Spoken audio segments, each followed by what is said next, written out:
to show you how to beat your face from start to finish. Congratulations to making it to Glamour Street by Ada Street. In part 1 of this makeup series, I taught you guys how to skin prep. Part 2, I taught you guys how to do your eyebrows. In part 3, a flawless foundation base. And today, I am teaching you guys how to conceal, how to bronze, and also how to put on some blush. If you haven't watched part 1, 2, or 3, please do so now before you watch this. I want to make sure that you pass this Glamour Street makeup series with ease. Thank you. So for concealer today, of course, I'm using the e.l.f. Cosmetics, and this is in the shade Tan Neutral.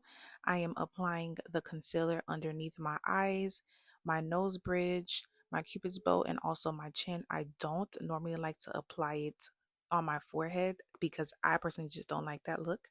But if you like, you can. Now with a damp beauty blender, you're going to go ahead and make sure you blend everything out so it could be as flawless as possible. You want to make sure that the concealer is melting into your skin. Follow the shape of the concealer on how you placed it because you don't want your concealer to be going everywhere. Now the trick that I like to use is to go back in with that same foundation brush and just tap the edges of where I placed the concealer so you can just get that flawless blend. Moving on to setting powder, Laura Mercier in the shade Deep. I'm using a powder puff to apply this in the same exact spots where I applied my concealer. I allow this to bake until I'm done with the rest of my face. For the bridge of your nose, you're going to take the side of that powder puff, dip it into the setting powder, and go ahead and press it right down the middle. I am taking the excess powder and just applying it right underneath my eyes. Now for bronzer, I am taking the Morphe palette in the shade 8D.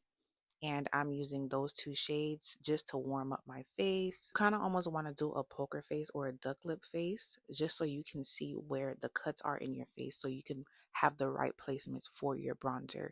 And of course, you're going to go ahead and bronze that forehead. Make sure everything is well blended. You want to make sure that you're going for that sun-kissed bronzy look. To bronze the chin, I'm going to go on the sides and at the bottom of my lips to give myself a more chiseled look.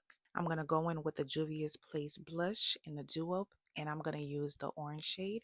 Just go ahead and pop it right above your bronzer. To find the placement for your blush, all you have to do is make a smile, and right at the top of your cheeks, you'll find the pinpoint as to where you would apply your blush. Using a fluffy brush, I'm going to just go ahead and dust off the excess powder that I placed in the areas where I had placed my concealer. And after all that is done, your face should be looking like this. Very flawless, very blended, very matte, very giving. It's come back for part 5 on where I teach you how to add your eyeshadow and the easiest way on how to apply your falsies, because sis, I know you be struggling. I was struggling too. So come back for part 5.